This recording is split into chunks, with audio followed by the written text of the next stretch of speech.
What's the crack? What's the story? It's your boy Corey. Welcome to 410 Far Quad Radio. I'm back again with another video. I ain't mean to start this one just yet. I'm gonna take this one all the way back. But we finna get straight into this shit. I'm probably gonna have a couple. I'm probably gonna have no videos up. I don't know. I'll probably be like. I'll probably have a video up 3 times a week now. I'm about to get back on the road for work and shit. And my daughter gonna be born in a couple weeks, so I'm gonna be busy. But shit, that's all I got going. I hope y'all be cool. How y'all be cool? We gonna get this video started. It's a long one. Get your snacks, get your weed, get your crack, get whatever you got. We finna get this shit started, bro. This one look interesting. I may be just totally off my rocker, but I was just out walking my dog, and I came across some bones that looked to me to be human. He had been dismembered. Oh my God. Okay. And Damn. like I said, This shit still happening in there was 2025? apparent saw marks. Okay. What marks? Saw. Oh, marks. saw. When a human spine is discovered by a woman walking her dog in Mercer County in January 2016, it launches an investigation that will take years to unravel. Even with a bone-chilling confession, investigators are left questioning the truth behind their victim's unimaginably gruesome demise, and they will soon find themselves with another body on their hands before the case is over. The following report is based on official police records, and most of the footage has never been seen until now. Following the 911 call from the concerned dog walker, police discovered a skeletal human spine hidden among the frozen brush in a fairly remote area in Mercer County. Though they conducted a thorough search of the area, no other remains were found. Police discovered a skeletal human. The following report is based on official police records, and most of the footage has never been seen until now. Following the 911, I'm trying to see if this sighting is right off the side of the road. Cause if it is, you can smell a rotten body. How long that body been there for?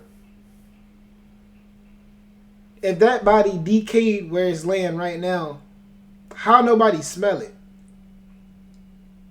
They must have took the meat off the bones somewhere else and put those bones there. Buried the bones somewhere else. That had to be what had happened. one call from the concerned dog walker, police discovered a skeletal human spine hidden among the frozen brush in a fairly remote area in Mercer County. Though they conducted a thorough search of the area, no other remains were found. This left investigators with 2 main questions. Who was their victim, and where were the missing body parts? Despite a DNA profile being uploaded to NamUs, a police database for missing persons cases, the identity of the victim remained unknown. That all changed in 2020 when a Bureau of Criminal Investigation agent working on cold cases connected the profile of a missing persons case in Columbus, Ohio, with the timeline of when the skeletal spine was discovered. 21-year-old Ryan Zimmerman was reported missing at the end of November 2015, just 2 months before the 911 call. Ryan had last been heard from a month prior in September. After contacting Ryan's parents and conducting a DNA test, investigators were able to confirm that the partial skeleton belonged to Ryan. They spoke to Ryan's father. Damn. How you know if that's your kid by looking at the skeleton? How you know if that's your kid just by looking at the skeleton? But what the fuck? Like, damn. Imagine your kid, imagine somebody that you love being missing. And not only are they dead, they're in pieces. This shit is crazy. Warren over the phone. What the fuck?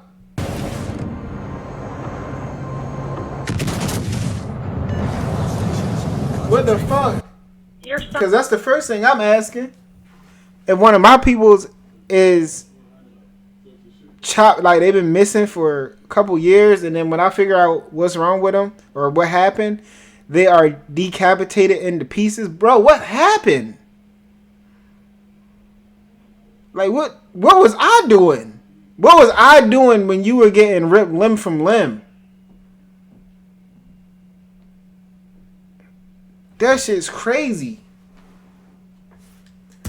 son did, it was obvious that there was foul play involved, okay? Right. There was some remains that we were not able to locate, okay? So it was also discovered that he had been dismembered. Oh my God. Okay, and I like I said, I'm sorry to tell you that over the phone. But, we did not find portions of him being the lower portions of the legs, the lower portions of the arms, or Damn. the skull. Oh my gosh. So, okay. The location of Ryan's skull was like something out of a horror movie, but that wouldn't be revealed until much later. Even worse than discovering that Ryan had died were the details investigators shared with Warren about Ryan's remains. There was apparent saw marks, okay? What marks? Saw Oh, marks. saw. Right. Yeah. When he was found, it was basically skeletal remains.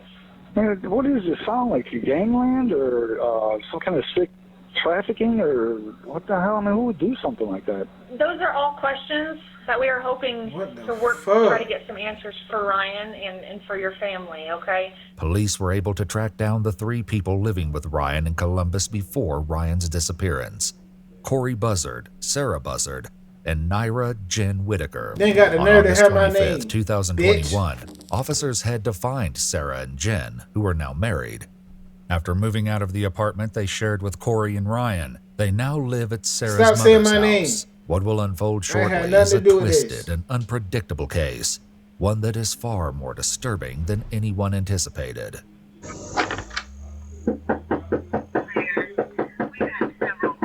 Long ass night. Yeah, open this fucking door. It takes a few minutes, but eventually Sarah answers the door. Hello, police department. Open this goddamn For door. Sarah. Couldn't step out for me. All right, sorry I had to wake you. Oh, sorry. Can I do for you? Well, I think you got a warrant. What? Uh-huh. What? Set up. Y'all think she know? Y'all think she know what happened?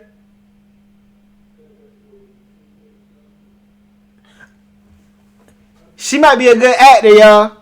She might be a good actor because I think she don't know what happened. I think it's the other two, and I think Corey got something to do with that shit. That's why they didn't put his face up there yet. Ohio, I think. It's a theft warrant, I believe. Okay. All right, so we have to take care of it. 002, I've got her out front. All right, so go ahead and turn around, put your hands behind your back for me. Though he doesn't know it just yet, the officer asks Sarah a question that will foreshadow a devastating series of events. I don't want to sound nervous, but do you have any weapons or anything in the house upstairs that I need to worry about? Just don't. I mean, I don't want them coming out with a gun or anything like that. A theft charge. Sarah informs the officers that her mother and Jen are inside the home, and they soon join her on the porch. Just a little bit.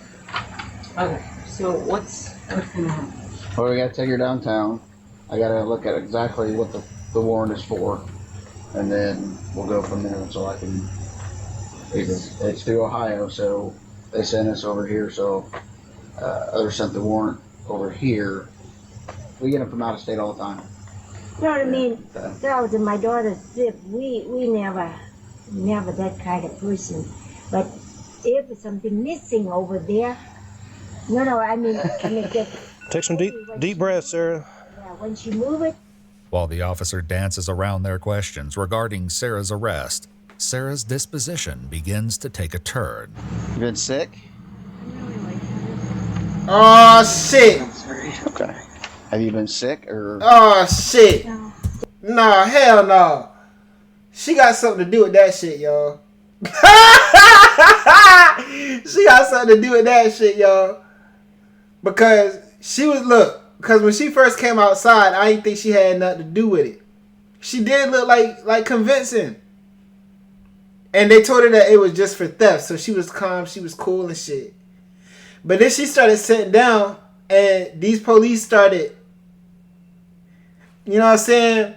For one, the police, he said, we're going to go back to the station and find out what exactly the warrants are for. Didn't you just tell me what the warrants were for? She know they there about something else more than a warrant. Now the bitch lightheaded. No, fuck that. Lock her ass up. Oh, okay. Despite looking like she might pass out, it's decided that Sarah can travel to the police station. Okay, I'm gonna hold your arm so you don't Take fall. your ass to jail. Once at the police station and in an interrogation room, Sarah is told that detectives from Ohio want to speak with her. Oh, shit. Hi, Sarah. I'm about to break the news. I'm Megan Baker. I'm with the Sheriff's Office in Ohio. I'm Rick Ward. Hello, Sarah. Well, I'm assuming you have lots of questions. They finna break the I want news. to take some time to sit down with you here, and maybe we can get some answers for those questions for you, if that's okay. Sarah has read her Miranda rights and agrees to speak with the detectives. They immediately dive into questioning, beginning with her time in Columbus almost 6 years ago. Sarah explains that she lived with her then-husband, Corey Buzzard. While married to Corey, Sarah had also started dating Jen, who's transgender. Eventually, as her relationship with Sarah progressed, Jen moved in with Corey and Sarah. A few months later, they got another roommate, someone named Emma. And that's a little bit about why we're here, is to talk about Emma, also known as Ryan Zimmerman. He went missing. Are you familiar with any of that? No. Okay, so I guess, tell me what you know about Ryan. Or Emma, if you know him as Emma. Okay. According to Sarah and Jen, Ryan was newly transitioning, which is why they knew Ryan by the name Emma. However, this claim hasn't been substantiated or verified by any members of Ryan's family. It's a little bit of a touchy subject. My husband at the time had sexual interests. They had talked online extensively, and he had invited them to come stay with us, which I did not want to happen, but long story short, it did. After Sarah and her partner Jen move into the house with her and Corey, Corey decided to meet someone and reached out to Ryan online. After speaking for a short period, Ryan moved into the Columbus apartment as well. At the same time that Sarah is in interrogation at Sarah's mother's house, Jen is also being approached by detectives. However, Jen is a little more hesitant to speak with them. What seems like it may be a simple conversation about Sarah's apparent arrest for theft will soon have a nightmarish outcome. Were you detained in a Maryland juvenile facility? A global settlement may be coming in 2025. Maryland juvenile. How motherfuckers be staff making friends so allegedly fast as fed- adults? Okay, How motherfuckers be making friends so fast as adults, bro? You too damn grown. You too damn grown to be making new friends like this. As a grown person, you probably should make a friend every 2 to 3 years. Maybe 4. Y'all trust a motherfucker y'all met last week. we have a search warrant for the residence too.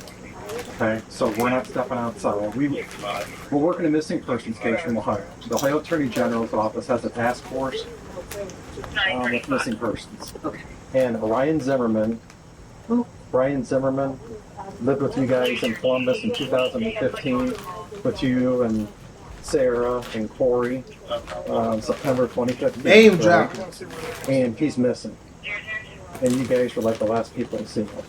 After clarifying that Ryan also went by the name Emma, or M, Jen remembers briefly living with Ryan. The investigators will often switch between referring to Ryan as Ryan and as M or Emma. After only living with Corey, Sarah, and Jen for 2 months, Ryan was asked to leave. Sarah claims that Ryan and Corey's relationship ended, and Ryan never found a job, which was part of her agreement to allow Ryan to stay in the apartment. Because of this, Corey told Ryan to leave, and Ryan planned to leave on September 25th. This timeline correlates with the last time anyone heard from Ryan.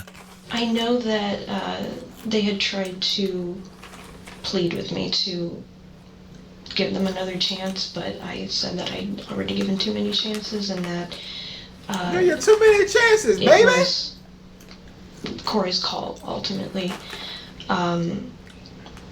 And I remember them packing, and either I went to the store, I was in a different room, I don't remember, I can't quite remember. Who was all home at the time? I was, Corey was not and then my girlfriend was over, so we might have been in the lift. Damn. You wanna know the craziest part about this? This shit happened so long ago. This shit happened so long ago. Any kind of evidence is gone now. They could have got away with this shit.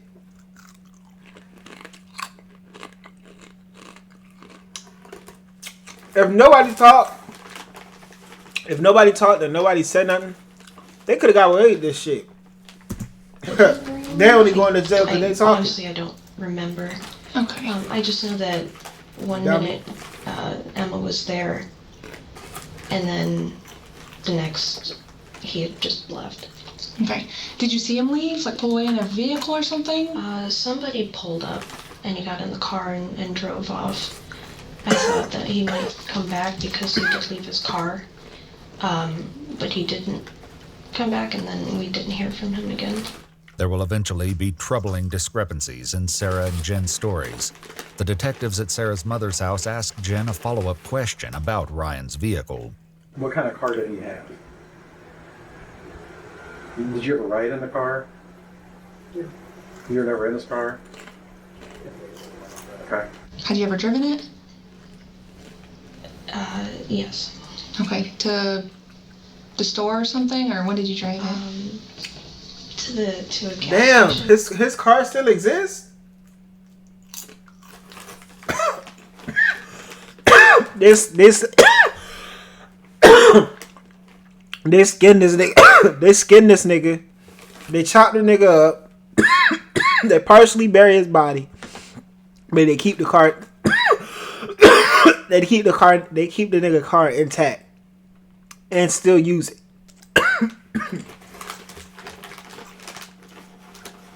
That shit's crazy. How can you be so dumb? I couldn't get it to start again, so I had to call a tow company to bring it back, but I was embarrassed about it because I didn't really have permission to drive it. So did you drive it while he was still living there? No, this was after he'd left. Oh, okay. Were you by yourself during this? My girlfriend was with me. Unknowingly, Sarah has just unraveled one of the mysteries behind Ryan's disappearance. Warren, Ryan's father, had been alerted that something was wrong when Ryan's vehicle was found abandoned. Though the license plate was missing, police found some of Ryan's belongings inside the vehicle, along with the keys and a full tank of gas. Warren had taken it upon himself to knock on neighbors' doors to see if they remembered anything useful about the car or Ryan's disappearance. To his surprise, someone did. One of the neighbors said they saw the car get dropped off by a tow truck near the apartments where Ryan was staying with Corey, Sarah, and Jed. In about a half. Gotta love a nosy neighbor. An hour later, the Columbus Police Department came and wrote the ticket up and had the vehicle towed. I'm thinking, why would somebody, it was like they wanted it to get picked up. Sarah claimed that she thought the vehicle had vanished because Ryan had returned and took it. What she doesn't add, not yet at least, is that there's an unsettling reason she'd been using Ryan's vehicle that day. Before moving on, the detectives returned to the question of Ryan's behavior before leaving the apartment. Jen reluctantly gives the detectives some background information about the living situation before Ryan left, claiming Ryan was usually in the spare bedroom and was reclusive. Jen believed that Corey regretted asking Ryan to move in with them. It was kind of weird. I guess how weird? Like, was she just kind of clingy? That's the thing too. No, Em was so. Okay, I have pretty bad social anxiety. But Em seemed to have way worse social anxiety. Okay. So we see why. I guess how was M's behavior then? Excessively shy. Okay. Jen also explains the reason for some of the tension with Ryan. Sorry, it's just the anxiety. Sure. I don't like to admit that I am trans, but it was just weird. Corey brought another trans person into the house. because that's what they wanted. They had. What the fuck? A house full of transmissions. A house full of transmissions and transformers.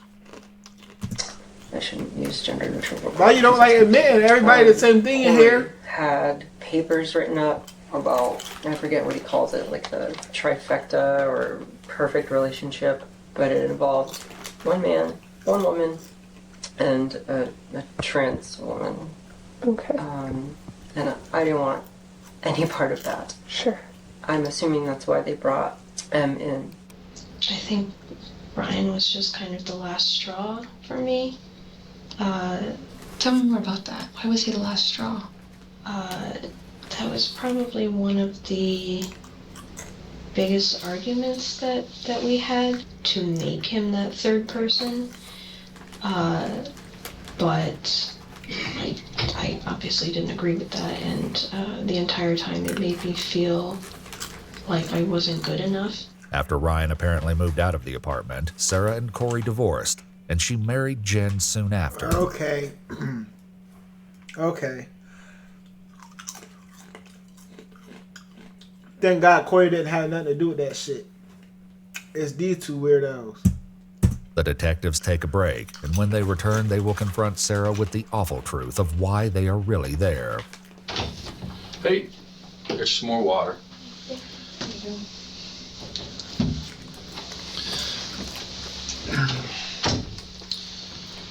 Sarah, I don't know if you know this or not, probably not, but you're talking to Jennifer right now, talking to your mom, and also talking to Corey. And there's major inconsistencies about this with your involvement with Ryan. And you know Ryan is now deceased.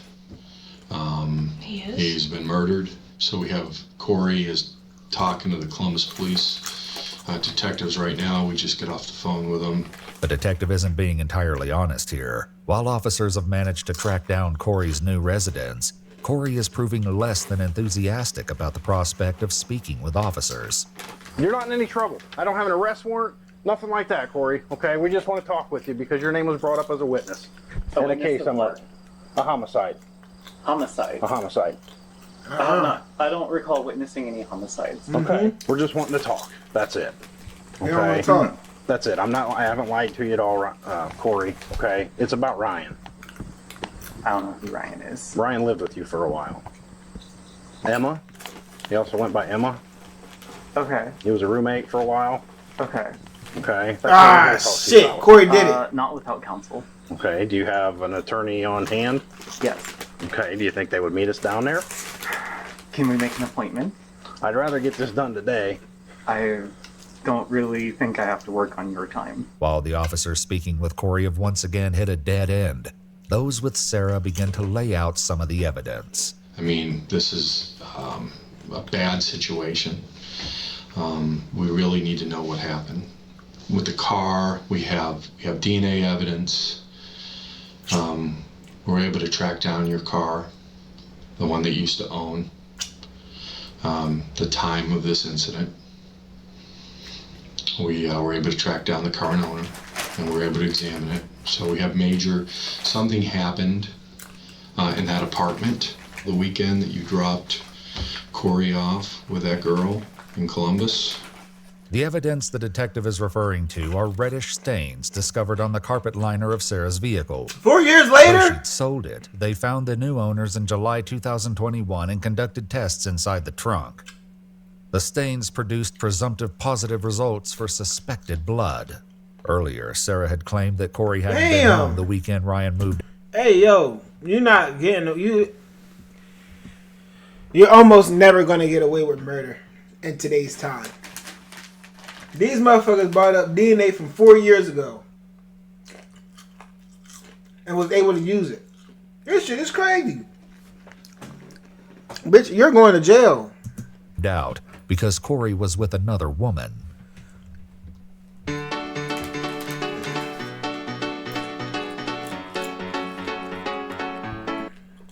In fact, Sarah had been the one to drive Corey and the woman to a hotel. Investigators spoke with the woman and confirmed that Corey was nowhere near the apartment where Ryan was last seen. While Corey may still prove to be an important witness to the events leading to Ryan's death, Sarah and Jen appear to be the last known people to see Ryan. So please just tell me the truth, what happened. Oh, y'all. Hey, my laptop dying. I'm gonna catch y'all in the next one. We can probably do like 2 parts to this video. I'm not gonna watch it without y'all. I'm gonna catch y'all in the next one. Far quiet out, man.